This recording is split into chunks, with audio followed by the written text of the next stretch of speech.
سورہ انعام 8واں پارہ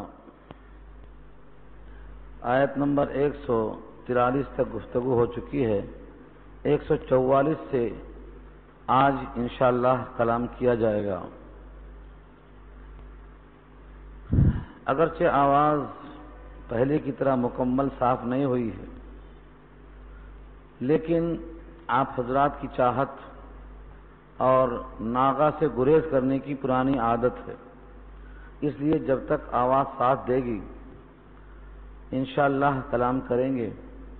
اللہ جب تک جس بندے سے جتنا کام لینا چاہتے ہیں وہ لیتے ہیں. اللہ کی مشیت کے بغیر کوئی کام نہیں ہوتا. بندے پر لازم ہے کہ وہ اپنے رب سے ہر حال میں راضی رہے، کبھی بھی کسی حال میں شکوہ اور شکایت اور ناراضگی کا اظہار نہ ہو. بپیش ہمت ماں ہرچ آمد بود مہمانے، نہ شادی داد سامانے نہ غم اورد نقصانے. یعنی خوشی میں آپے سے باہر نہیں ہونا اور غم میں بہت زیادہ مایوس نہیں ہونا. جو فیصلہ اللہ کی طرف سے آئے اس پر خوش اور شادہ ہونا، یہی ایمان ہے.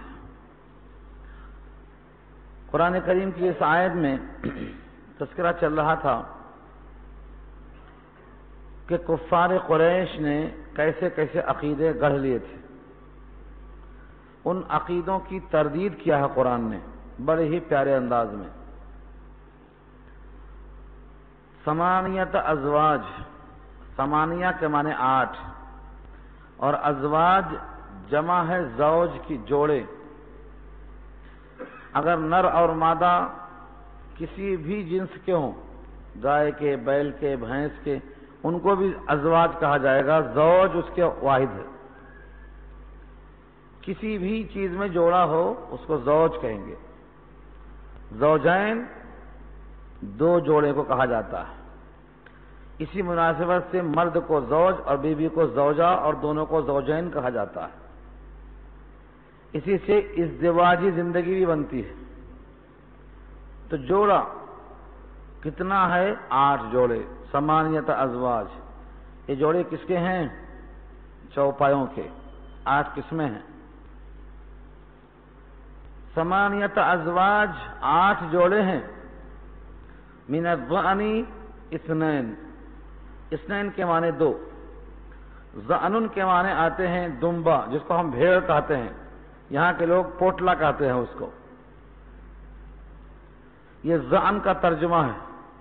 بھیڑ یعنی دمبا میں بھی 2 قسمیں ہیں. اثنین 2 یعنی نر اور مادہ. ومن الماعز، اور معز کہتے ہیں بکری، جس کو آپ چھیلا کہتے ہیں، بال والا. اثنین یہاں بھی 2 ہیں، نر اور مادہ. اللہ نے سوال کرایا ہے، قل، ان سے پوچھو، آذکرین حرما ام الانثیین، کیا اللہ تعالیٰ نے دونوں کے مذکر کو حرام کیا ہے یا دونوں کے مؤنث کو حرام کیا ہے؟ پوچھو ان سے. ام اشتملت علیہ ارحام الانثیین، یا جس پر مشتمل ہیں ماداؤں کے رحم، یعنی جو ماداؤں کے رحم میں پیٹ میں ہے اس میں سے کسی کو اللہ نے حرام کیا ہے. نبئونی، بتاؤ مجھے، علم، بعلم، علم کے ساتھ، پوری وضاحت کے ساتھ، ان کنتم صادقین، اگر تم سچے ہو. جو حضرات اوپر کے درس میں تھے انہیں معلوم ہے کہ انہوں نے جانوروں میں سے کتنی اقسام کو حرام کر رکھا تھا اور کتنے کو حلال کر رکھا تھا. اگر پیٹ سے مردہ پیدا ہوا تو دونوں کھا سکتے، اور زندہ پیدا ہوا تو مرد کھا سکتے، عورتیں نہیں کھا سکتی. یہ سب پیچھے آ چکا ہے آیت نمبر 140 کے حوالے سے. اشارہ اسی کی طرف ہے. یہ کتنی قسمیں ہو گئیں؟ 4. ابھی 4 باقی ہیں.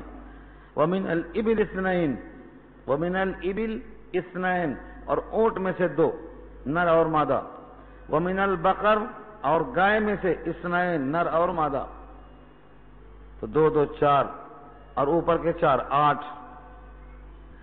ومن الابل اثنین ومن البقر اثنین، اونٹ میں سے 2 قسمیں اور بھینس میں سے 2 قسمیں ہیں. بقر کے معنی گائے اور گائے اور بھینس کو الگ شمار نہیں کیا ہے. عربی میں اس کو جاموس کہا جاتا ہے لیکن بکر میں وہ شامل ہے. قل کہہ دو آذکرین حرم ام الانثیین، کیا اللہ نے حرام کیا ہے مذکر کو یا مؤنث کو؟ ام اشتملت علیہ ارحام الانثیین، یا جن پر ماداؤں کے رحم مشتمل ہیں، اللہ نے کس کو حرام کیا ہے؟ ام کنتم شہداء، کیا تم ہو گواہ؟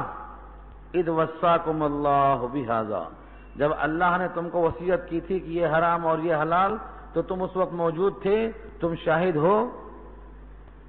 اگر تم شاہد نہیں ہو، وصیت نہیں کی گئی، تم نے اپنی طرف سے حلال کو حرام کر دیا، تو اس سے بڑا ظالم اور کون ہوگا؟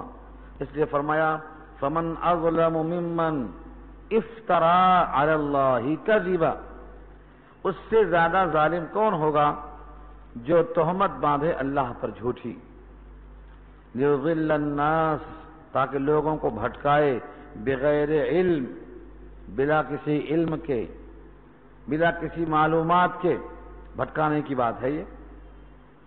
ان اللہ لا یہدی القوم الظالمین، بے شک اللہ ظالم قوم کو ہدایت نہیں دیا کرتے. جو کسی کو بھٹکاتا ہے وہ گویا ان پر ظلم کرتا ہے. راستے سے بھٹکانا، گمراہ کرنا ہے، اس سے بڑا ظلم اور کون سا ہو سکتا ہے؟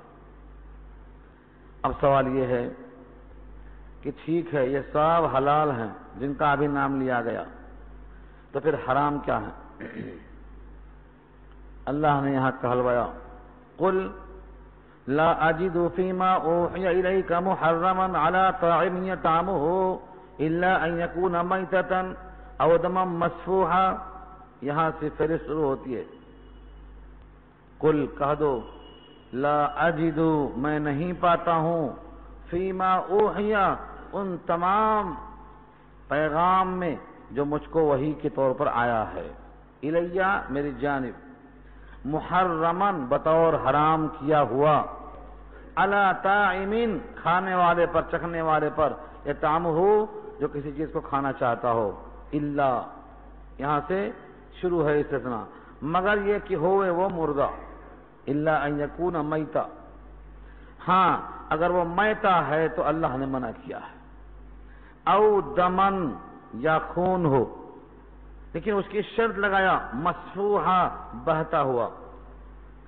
مسفو صفحہ جس کے معنی بہنا، سیال، جو بہتا ہوا خون ہے وہ حرام ہے، اور جو خون جم جاتا ہے جس کو ہم تلی کہتے ہیں، تحال کہتے ہیں، کبد کہتے ہیں، کلیجی کہتے ہیں، یہ خون ہے مگر حلال ہے. اس تلی کو اور کلیجی کو استثناء کرنے کے لیے اللہ نے کہا دمم مسفوحا، بہتا ہوا خون حرام ہے. بہت سے لوگ یہاں مسلخ میں ذبح کرنے کے بعد خون کو روک لیتے ہیں، اور وہ بہتا ہوا خون تھوڑی دیر میں بھگونے میں ایسا جم جاتا ہے کہ اسے کاٹتے ہیں باقاعدہ، پھر اسے کھاتے ہیں. اللہ نے اسے حرام کر دیا ہے. کیوں حرام کیا ہے؟ موٹی سی مثال ہے، جس طرح سے کوئی گاڑی پیٹرول کی ہے، اس میں اگر ڈیزل ڈال دیں یا گیس کا تیل ڈال دیں تو انجن خراب ہو جاتا ہے. اللہ نے انسان کے جسم کو بنایا ہے، اسے خوب معلوم ہے اس کے جسم میں کون سی غذا اچھی ہے اور کون سی مضر ہے، اس لیے اس کو حرام کر دیا ہے. اس کے خواص کی تحقیق میں جائے بغیر بہتا ہوا خون، اس میں کیا کیا خرابیاں ہیں، اس تفصیل میں گئے بغیر اللہ نے حرام کر دیا ہے، کیونکہ اللہ کو خوب معلوم ہے جسم میں کیا چلتا ہے اور کیا نہیں چلتا ہے. او لحم خنزیر، یا گوشت ہو خنزیر کا، چونکہ اس کی وضاحت پیچھے آ چکی ہے سورہ بقرہ میں تفصیل کے ساتھ، اس لیے یہاں اشارہ کر دینا کافی ہے. فَإِنَّهُ رِجْسٌ، کیونکہ وہ گندگی ہے. فَإِنَّهُ رِجْسٌ، رجس کے معنی گندگی. لفظ رجس کو اللہ نے 3 جگہ پر 3 چیزوں پر اطلاق کیا ہے خاص طور سے. ایک تو لحم خنزیر کو رجس کہا، ایک بتوں کی پرستش کو رجس کہا، اور ایک شرک کی گندگی جو قلب میں ہوتی ہے مشرکوں کے، اس کو بھی رجس کہا. یہ گندگیاں ہیں، عقیدے کی گندگی ہے، فکر کی گندگی ہے، اللہ نے اس گوشت کو رجس کہا ہے۔ اب اگر تشریح میں جائیں تو تشریح میں غلطی کا امکان رہتا ہے، لیکن جہاں تک لحم خنزیر یعنی خنزیر کے گوشت میں گندگی اور ناپاکی اور رجس کا تعلق ہے، دنیا متفق ہے، کیونکہ اس کے غذا، اس کا گوشت جس سے بنا ہے یہ پورا کا پورا گندا ہے، اور گندی شے جب تبدیل ہوگی تو گندی ہی رہتی ہے وہ۔ اللہ نے اس کو منع کر دیا ہے۔ ایک کتاب میں نے پڑھا ہے، آپ بھی پڑھیں، حیات الحیوان، امام دیمیری کی لکھی ہوئی ہے۔ دنیا میں جتنے حیوانات ہیں ان کے نام، ان کی فطرت، ان کی غذا، ان کے خواص، ان کے اندر کی خرابیاں اور خوبیاں سب کو جمع کر دیا ہے۔ انہوں نے لکھا ہے کہ خنزیر کے گوشت کو اللہ نے شاید اس لیے منع کر دیا ہے کہ اس خنزیر کے گوشت میں دیوسیت کا مرض ہے۔ دیوس ایک لفظ ہے، دال یا واو سے تشدید کے ساتھ، دیوس۔ یہ جانور کی خرابی ہے کہ یہ اپنی ماں کو بھی نہیں پہچانتا، جفتی کرنے کو تیار رہتا ہے اس سے۔ یہ اس خرابی ہے، جو اس کا گوشت کھائے گا اس میں بے حیائی، بے شرمی، عریانیت، ننگا پن اتنا پیدا ہو جائے گا کہ اس کو ماں اور باپ، بہن بھائی کے رشتوں کی حرمت نظر نہیں آئے گی۔ آج سارا عالم اس کو جا کے تحقیق کر سکتا ہے۔ جو قومیں اس گوشت کو کھاتی ہیں ان میں ننگا پن، رشتوں کی حرمت ختم، ان میں بے حیائی، ہم جنس سے تسکین حاصل کرنے کا مرض سب عام ہو چکا ہے۔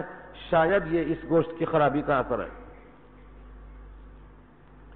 اللہ فرماتے ہیں او فسقن، اگر رجس نہیں مانتے ہو تو فسق مان لو۔ فسق کے معنی نافرمانی، اللہ کی بغاوت، شریعت کی حدود سے آگے بڑھ جانا۔ تو دو میں سے ایک تو ہے، یا تو یہ رجس ہے یا تو فسق ہے۔ احل لغیر اللہ بہ، احل لغیر اللہ بہ، حلال کیا گیا ہے اللہ کے غیر کے لیے۔ جس جانور کو نامزد کر دیا گیا ہے اللہ کے غیر کے لیے، یہ جانور بھی فسق ہے، اس کا کھانا جائز نہیں ہے۔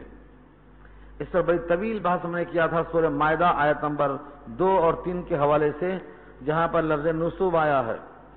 وہاں ذبح علی النصب، کسی مقام پر لے جا کر ذبح کرنا، کسی مقام پر لا کر ذبح کرنا، کسی انسان کی خوشنودی کے لیے ذبح کرنا۔ اگر یہ معلوم ہو جائے کہ ہم ذبح کریں گے تو اس کو خوشی ہوگی، اس کی خاطر ذبح کرنا، یہ سب فسق ہے اور ممنوع قرار دیا ہے اللہ نے۔ کیوں؟ اس کی وجہ کیا ہے؟ جتنی چیزیں اللہ نے حلال کی ہیں ان تمام جانور کی جان اللہ بناتے ہیں۔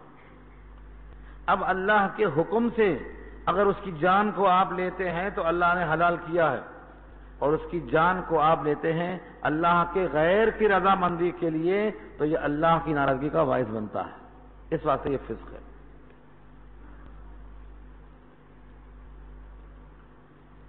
فمن اضطر غیر باغ ولا عاد، پس جو مضطر ہو گیا، مجبور ہو گیا، بےتاب ہو گیا، بھوک سے پریشان ہو گیا، غیر باغ ولا عاد، عادن کے معنی تجاوز کرنا، اور باغن کے معنی خوش ہو کر ذائقہ اور لذت کی خاطر کھانا۔ تو دو شرط رکھا اللہ نے، اگر ذائقے اور لذت کی خاطر نہیں کھاتا اور جتنے سے بھوک مٹ جائے، جتنے سے جان بچ جائے، سد رمق بقدر حیات، جس سے اضطراری کیفیت دور ہو جائے، اس مقدار سے آگے نہ بڑھنا۔ دو شرطوں کے ساتھ اگر کوئی کھاتا ہے فإن ربک غفور الرحیم، تو آپ کا رب غفور الرحیم ہے، یعنی مغفرت کرنے والا، رحم کرنے والا ہے۔ لہجہ بتاتا ہے کہ اب بھی وہ حلال نہیں ہے، لہجہ بتاتا ہے، یہ نہیں کہا گیا کہ اب اس حالت میں حلال ہے، بعض لوگ جلدی سے رو میں بول دیتے ہیں اگر حالت اضطرار ہے تو خنزیر بھی حلال ہے، یہ جملہ غلط ہے، حلال کبھی نہیں ہے۔ غفور الرحیم کا مطلب یہ ہے وہ گناہ ہے لیکن اللہ نے اپنے صفت غفور اور صفت رحیم کی وجہ سے اس کی مغفرت کا اور اس پر رحم کرنے کا فیصلہ کر لیا ہے، اس کو حلال نہیں بول سکتے آپ۔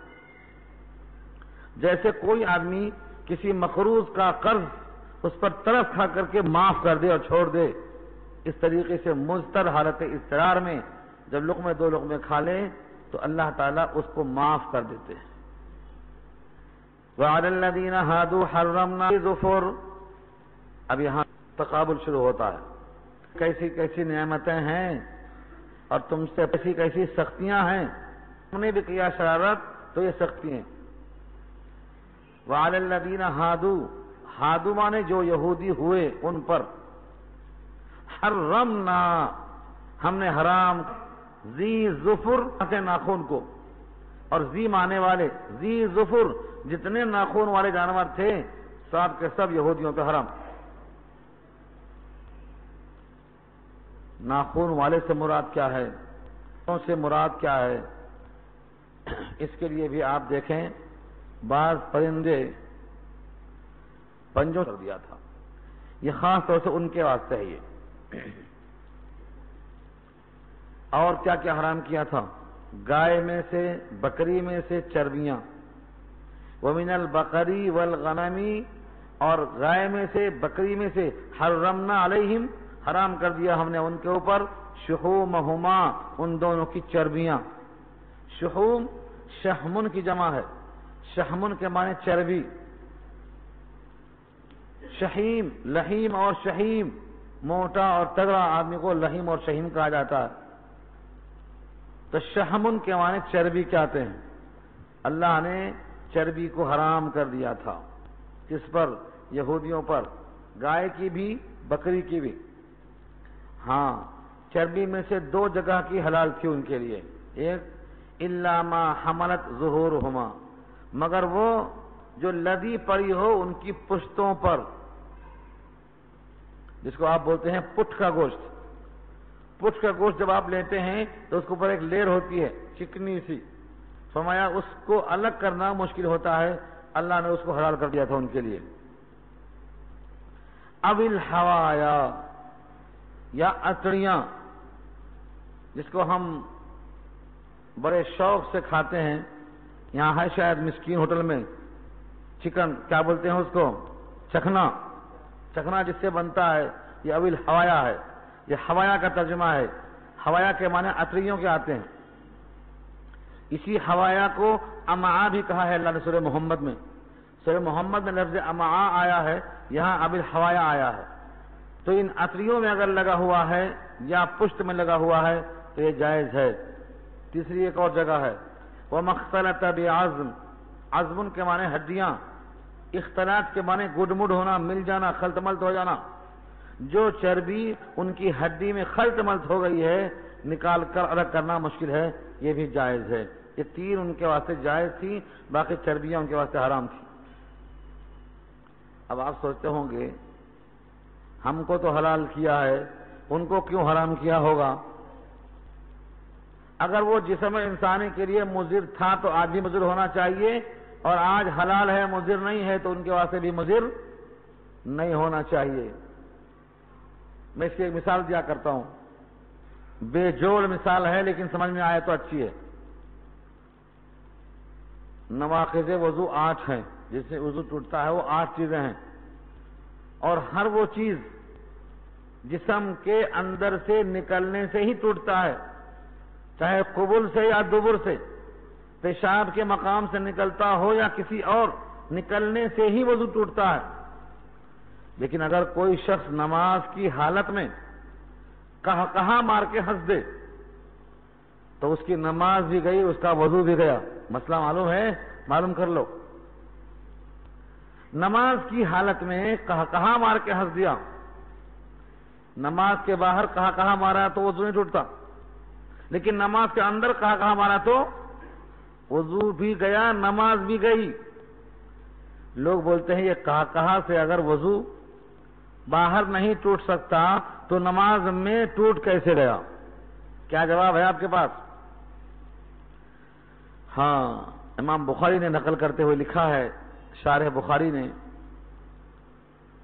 علامہ فخر الدین کے شاگرد رشید ایضاح البخاری کے اندر لکھتے ہیں، بطور سزا کے اللہ نے وضو توڑا دیا اس کا، کہ تمہاری یہ جرأت کہ رب کریم کے سامنے کہاں مار رہے ہو، اس شرارت، بےہودگی، عدم سنجیدگی، وقار کے خلاف تمہارا یہ کام ہے، بطور سزا کے تمہارے وضو کو توڑنے کا فیصلہ کر دیا رب کریم نے۔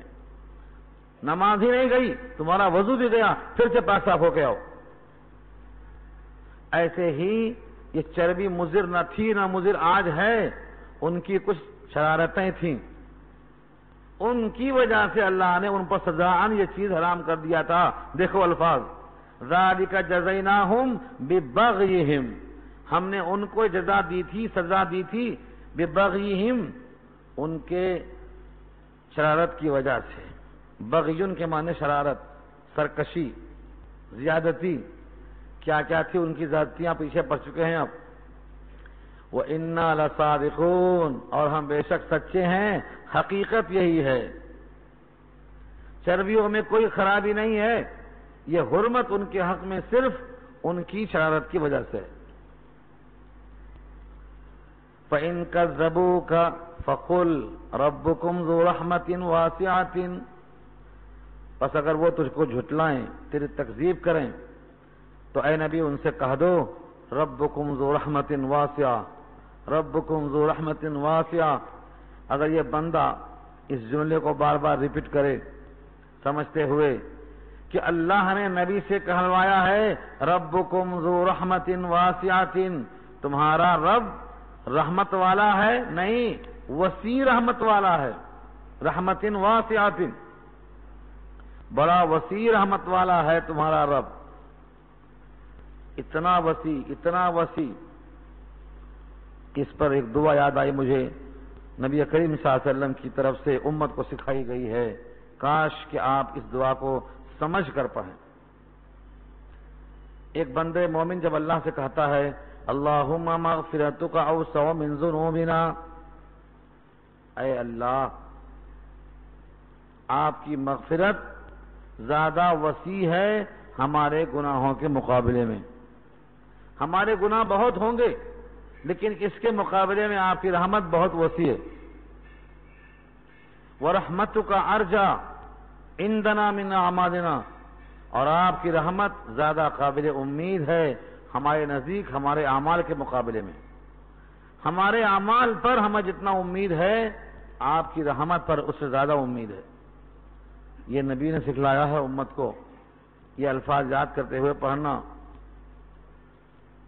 آپ کا رب بہت وسیع رحمت والا ہے، اسی وسیع رحمت کی وجہ سے ان یہودیوں کی ان تمام باغیانہ سرکشی حرکتوں پر بھی مواخذہ نہیں کرتا، ان کو مہلت دیتا ہے، یہ بھی اسی رحمت کے وسعت کا ایک حصہ ہے۔ وَلَا يُرَدُّ بَأْسُهُ عَنِ الْقَوْمِ الْمُجْرِمِينَ، اور اس کا عذاب لوٹایا نہیں جا سکتا مجرم قوم سے۔ جب مجرم قوم پر اس کا عذاب آ جائے گا تو اس کا عذاب کوئی ٹال نہیں سکتا۔ وَلَا يُرَدُّ بَأْسُهُ، وَلَا يُرَدُّ بَأْسُهُ، رد نہیں کیا جا سکے گا اس کا عذاب۔ اسی لیے ہم، مراد ہم سے پورے مسلمان، ہر روز دعائے قنوت میں کیا کہتے ہیں؟ نخشى عذابک، ہم آپ کے عذاب سے ڈرتے ہیں۔ نخشى عذابک، آپ کے عذاب سے ہم ڈرتے ہیں۔ کیوں؟ کیونکہ آپ کا عذاب جب آتا ہے تو رد نہیں کیا جا سکتا، اس کو دفاع کرنے کی طاقت نہیں ہو سکتی، آپ کا عذاب تو پہنچے گا کافروں کو۔ ان عذابک بالکفار ملحق، ملحق کے معنی لاحق، شامل ہونے والا ہے، تو آپ کا عذاب کافروں کو پہنچے گا۔ اس طریقے سے اشارہ یہ مل گیا کہ رب کی رحمت بڑی وسیع ہے، اس واسطے پکڑ میں تاخیر ہے، اس مہلت کو غفلت مت سمجھو۔ ایک سوال کا جواب دیا گیا ہے، کفار قریش کہا کرتے تھے اللہ چاہتا تو ہم شرک نہیں کرتے، اللہ چاہتا تو ہمارے آبا و اجداد بت پرستی نہ کرتے، اللہ چاہتا تو ہم اپنے طرف سے ان چیزوں کو حرام نہ کرتے، یہ سب اللہ نے چاہا تو ہم نے کیا۔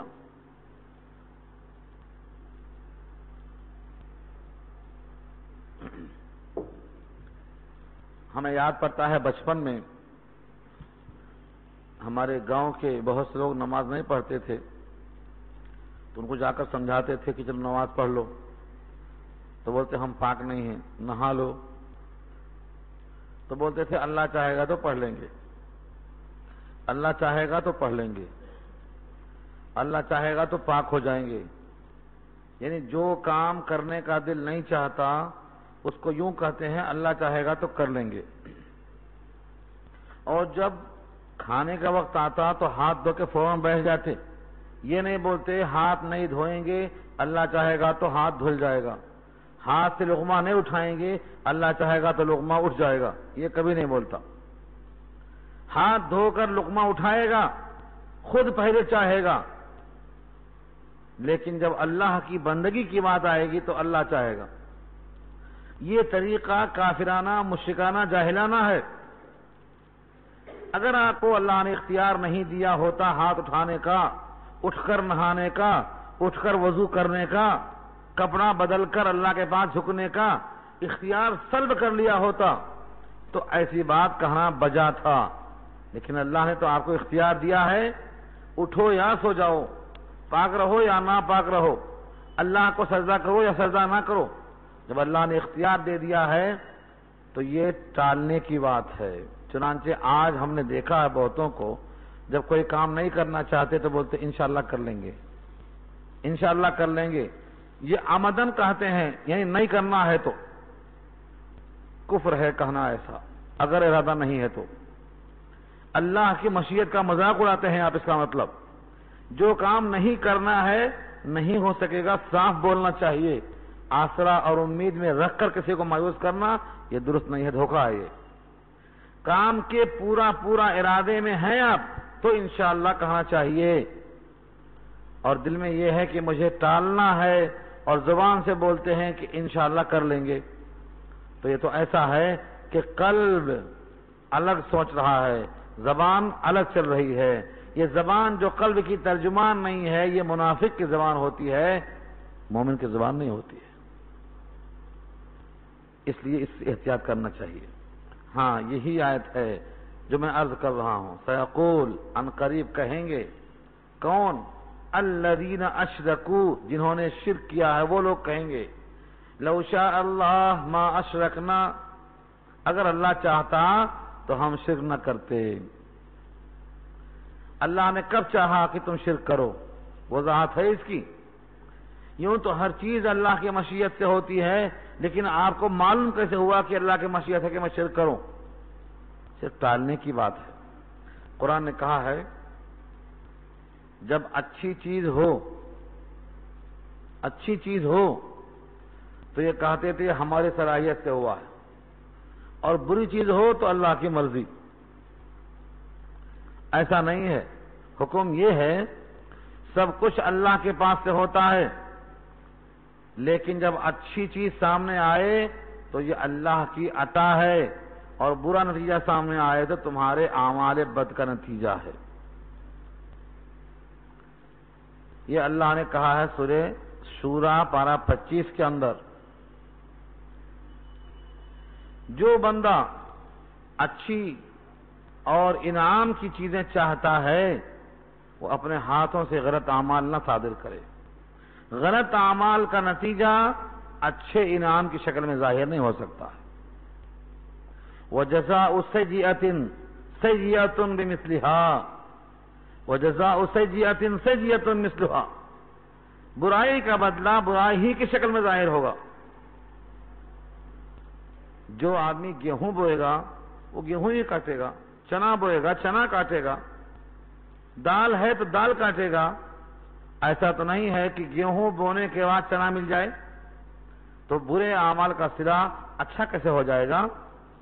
اچھائی کی امید ہے تو برائی کو ترک کرنا پڑے گا، لوگ برے اعمال کرتے کرتے اچھائی کی امید لگا کے بیٹھتے ہیں، یہ دھوکہ ہے۔ لو شاء اللہ ما اشرکنا کہنے والوں کا یہی حال ہے۔ ایک طرف تو شرک کو شرک سمجھتے ہی نہیں اور شرک کو برا جانتے ہی نہیں، پھر کہتے ہیں اللہ چاہتا تو ہم شرک نہ کرتے، ولا آباؤنا ہمارے آبا و اجداد بھی نہ کرتے، ولا حرمنا من شیء اور ہم کوئی چیز حرام نہ کر لیتے۔ کذالک کذب الذین من قبلہم، ایسا ہی جھٹلایا تھا ان لوگوں نے جو ان سے پہلے تھے، انہوں نے ایسے ہی کہا تھا۔ حتی ذاقوا بأسنا، یہاں تک کہ چکھا انہوں نے ہمارا عذاب، جب عذاب چکھ لیا ہوش ٹھکانے آ گئے، اور جب تک عذاب نہیں آیا تھا تب تک انہوں نے بھی ایسا ہی کہہ کر جھٹلا دیا تھا۔ ایک مقام پہ اللہ نے فرمایا ہے کفار قریش کے بارے میں، ان سے کہہ دو کہ میرا رب انصاف کا حکم کرتا ہے۔ وہ لوگ کہتے تھے ہم جو کچھ کرتے ہیں رب کا حکم ایسا ہی ہے۔ جواب ملا ان اللہ لا یأمر بالفحشاء، اللہ برائی کا حکم کیسے دے سکتا ہے؟ تم برے کام کرتے ہیں، بے حیائی کے کام کرتے ہیں، ننگے پن کے کام کرتے ہیں، اللہ یہ حکم نہیں دے سکتا۔ بے حیائی کے کام، گندگی کے کام اللہ نہیں دے سکتا ہے۔ قل هل عندکم من علم فتخرجوه لنا، کہہ دو کیا تمہارے پاس کوئی علم ہے تو اس کو ہمارے واسطے ظاہر کرو، فتخرجوه لنا، اس کو ہمارے واسطے ظاہر کرو۔ ان تتبعون الا الظن، تم نہیں چلتے ہو مگر ظن اور تخمین کے پیچھے اٹکل پچھو مارتے ہو۔ وَإِنْ أَنْتُمْ إِلَّا تَخْرُصُونَ، اور نہیں ہو تم مگر اٹکل بنانے والے، تم اندازہ لگاتے ہو۔ الالتب، چاہے وہ بچڑے کی پوجا ہو، جتنے بھی خدا تھے اس زمانے میں 360 خدا، کعبہ پر ایک ہے، دائیں طرف ایک ہے، بائیں طرف ایک ہے، یہ حبل ہے، یہ لات ہے، یہ غوث ہے، منات ہے، اسر ہے، سینکڑوں نہیں 360 خدا رکھے تھے، اور ہر ایک خدا کی بندگی کرنے والے الالتب، اس سے یہ ملتا، اس سے یہ ملتا، اس سے پانی ملتا، اس سے آگ ملتی، اس سے غذا ملتی، اس سے اولاد ملتی، اس سے سہارا ملتا، اس سے امن ملتا، سب فرضی۔ یہ سب کیا تھا؟ اٹکل تھا، تخمینہ تھا۔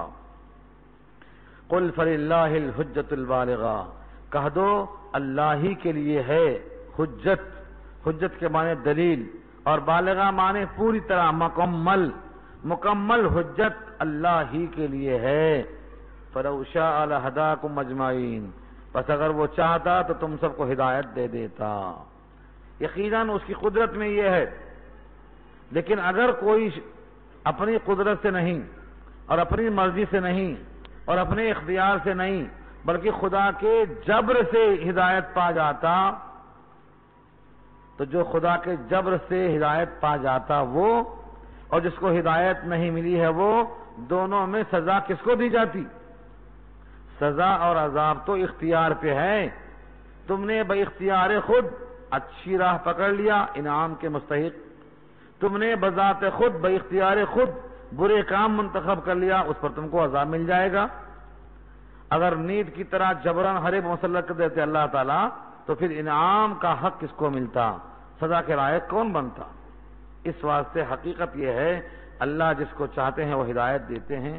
اگر سب کو چاہتے سب کو ہدایت مل جاتی، لیکن اللہ نے جبراً ہدایت نہیں دی ہے، اختیار دے کے بھیج دیا ہے۔ اسی اختیار پر جب بندہ اپنے عزم کا اظہار کرتا ہے تو اب انعام کا اکرام کا مستحق بنتا ہے۔ قل ہلم شہداءکم الذین یشہدون، کہہ دو آؤ اور لے کے آؤ تمہارے ان گواہوں کو جو گواہی دے سکتے ہوں ان اللہ حرم ھذا، کہ اللہ نے حرام کیا ہے ان چیزوں کو، ان کا بھی ذکر آیا اوپر سے، گزشتہ آیات میں ذکر آیا تھا۔ لاؤ کون ہے تمہارے ساتھ گواہی دینے والا؟ فَإِن شَهِدُوا، پس اگر بفرض محال وہ گواہیاں دے دیں، جھوٹی گواہی، فرضی گواہی، بلا علم کی گواہی، گمراہوں کی گواہی، جیسے آج کل کی گواہی ہوتی ہے، جتنے چاہے گواہ لے لو، چند سکے پھینکو گواہ مل جاتے، جو چاہے لکھوا لو، جو چاہے کہلوا لو، جو چاہے وہ گلوا لو، فرضی گواہ۔ فَإِن شَهِدُوا، بس اگر وہ گواہی دے بھی دیں، فَلَا تَشْهَدْ مَعَهُمْ، ان کے ساتھ تم گواہی مت دینا، ان کے ساتھ تم گواہی مت دینا، تم اپنا موقف مضبوط رکھنا۔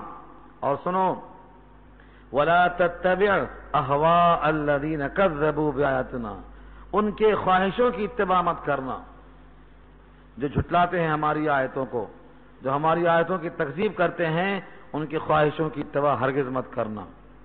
وَالَّذِينَ لَا يُؤْمِنُونَ بِالْآخِرَةِ وَهُمْ بِرَبِّهِمْ يَعْدِلُونَ، اور وہ لوگ جو آخرت پر یقین نہیں رکھتے اور وہ اپنے رب کے ساتھ عدل کرتے ہیں، یعنی رب کو غیر رب کے ساتھ برابر کر دیتے ہیں، یا غیر رب کو رب کے برابر کر دیتے ہیں، یہ عدل جو ہے یہ ظلم کہلاتا ہے۔ دونوں برابر کیسے ہیں؟ ایک خالق ہے، ایک مخلوق ہے، ایک پیدا کرنے والا ہے، کچھ پیدا ہونے والے ہیں، وہ قادر مطلق ہے، یہ محتاج محض ہیں، وہ عطا کرنے والا ہے، یہ مانگنے والے ہیں، وہ دینے والا ہے، یہ سائل ہیں، وہ ملک اور بادشاہ ہے، یہ فقیر اور سائل ہیں۔ یہ دونوں برابر کیسے ہو سکتے ہیں؟ برابر کر دینے والے آخرت پر یقین نہیں رکھتے ہیں، یہ سراسر شرک ہے اور ان کا ایمان نہیں ہے۔ یہاں تک رکوع مکمل ہو گیا 151 نمبر کی آیت تک۔